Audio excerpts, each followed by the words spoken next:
तो आप जैसी ध्वनियों में जागते हैं, वो कई रूपों में आपके दिन की प्रकृति और आपके जीवन का भविष्य तय करेंगी।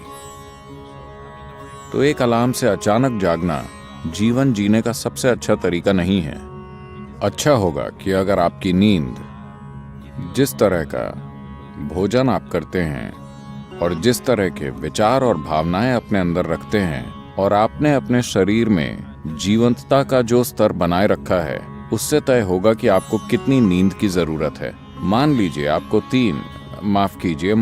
आपको 8 या 12 घंटे की नींद की जरूरत है। मैंने गलत संख्या बोल दी। आपको जितनी भी नींद चाहिए, आप अपनी जरूरत जानते हैं। So you go to bed early enough. तो पर्याप्त जल्दी सोने चले जाएं ताकि आप अपने आप जाग सकें।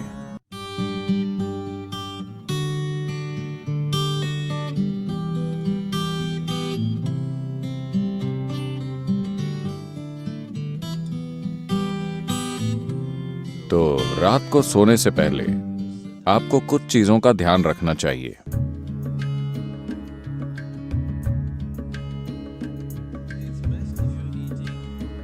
अगर आप मांस और वैसा भोजन करते हैं तो उसे सोने से कम 3 से 4 घंटे पहले खाएं ताकि पाचन पूरा हो जाए।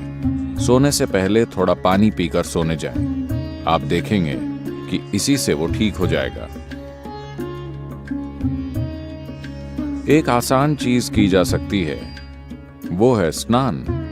हमेशा सोने से पहले नहाएं, इससे काफी फर्क पड़ता है। इस मौसम में ठंडे पानी से नहाना मुश्किल हो सकता है, तो आप गुनगुने पानी से नहाएं। रात को गर्म पानी से न नहाएं, गुनगुना पानी लें। यह आपको सजग बनाता है। आप सोचेंगे, अरे मैं सो नहीं पाऊंगा। कोई फर्क नहीं पड़ता। आप 15-20 मिनट या आधे घंटे बाद सोएंगे, मगर नींद बेहतर आएगी क्योंकि इससे कुछ चीजें हट जाएंगी। जब आप नहाते हैं तब सिर्फ त्वचा की गंदगी ही नहीं हटती। क्या आपने देखा है, जब आप बहुत तनाव और चिंता में होते हैं तब सिर्फ नहाने से ऐसा लगता है मानो बोझ लगभग उतर गया हो। क्या आपने ये नहीं देखा है? तो ये सिर्फ त्वचा की सफाई नहीं है, पानी के शरीर पर गिरने से बहुत सारी चीजें होती हैं।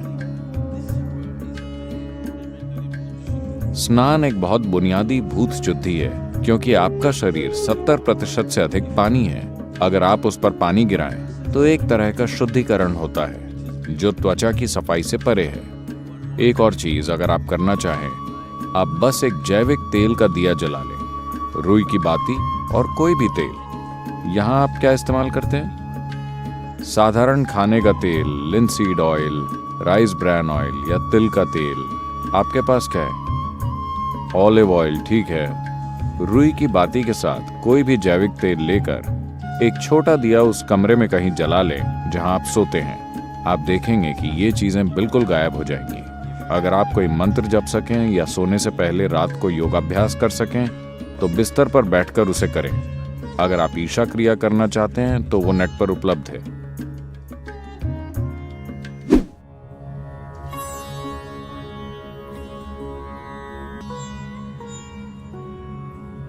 शारीरिक रूप से आपका एक महत्वपूर्ण पहलू है आपका हृदय, जो आपके रक्त संचार के लिए पंपिंग स्टेशन है, जो शरीर में जीवन भरता है। ये ना हो तो कुछ नहीं होगा। भारत में आपसे कहा जाता है कि आप जब जागें तो आपको दाहिनी तरफ करवट लेकर उठना चाहिए। बताया है, अगर आप बाईं तरफ करवट लेकर उठेंगे तो आपके साथ खराब चीजें होंगी। खराब चीजें उस तरह नहीं।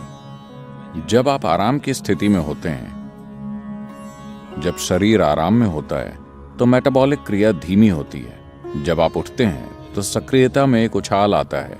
इसीलिए भारत में कहा जाता है, देखिए ये चीजें जीवन का हिस्सा थीं, इन्हें आप छोड़ रहे हैं। जीवन का पूरा विज्ञान जीवन का हिस्सा था। आपसे कहा गया कि सुबह जागने से पहले अपनी हथेलियां आपस में रगड़कर ऐसे देखना चाहिए।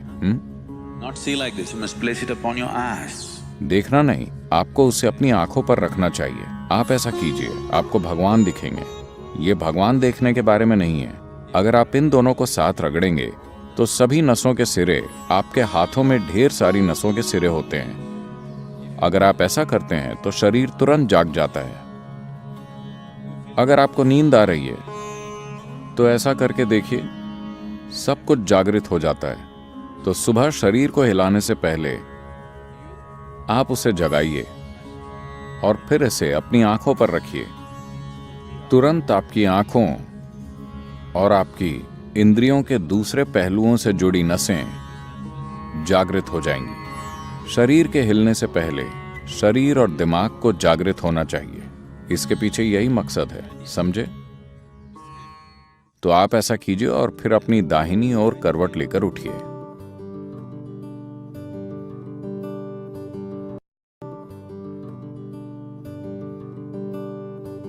आज अगर हम सब सोते हैं तो दुनिया में कल सुबह लगभग 2.5 लाख लोग नहीं जागेंगे प्राकृतिक मृत्यु के कारण।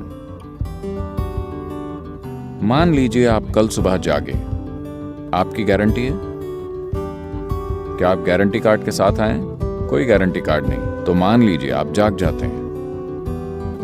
बस इतना कीजिए, मैं बता रहा हूं, यह आपकी आध्यात्मिक प्रक्रिया का एक सरल पहला कदम है। कल सुबह जब आप जागें तब जांचिए आप वाकई जगे हैं या मर गए हैं। अगर आप जगे हैं तो एक छोटा सा जश्न तो बनता है। आपको उठकर नाचने की जरूरत नहीं है, कम से कम आप मुस्कुरा सकते हैं कि अब भी जीवित हैं। 2.5 लाख लोग मर गए, वो आपकी और मेरी तरह थे। उड़ गए, है ना? कहीं भी देखिए वो नहीं मिलेंगे। यहां मैं अब भी जीवित हूं। एक बड़ी मुस्कुराहट आप देंगे? मैं मैनेज करने की बात कर रहा हूं। अगर 2.5 लाख लोग मर गए तो कम से कम 30 से 50 लाख लोगों ने अपना कोई प्रियजन खो दिया। आप उन 3, 4, 5 लोगों को देखिए जो आपके लिए मायने रखते हैं, वो सभी आज जिंदा हैं। एक और बड़ी मुस्कुराहट देंगे या नहीं? जिंदा। अगर मान लीजिए अभी हम आपके सिर पर बंदूक रख देते हैं, क्या आप राहत महसूस करेंगे? नहीं, आप डर जाएंगे, है ना? तो जीवित होना इतना कीमती है कि नहीं?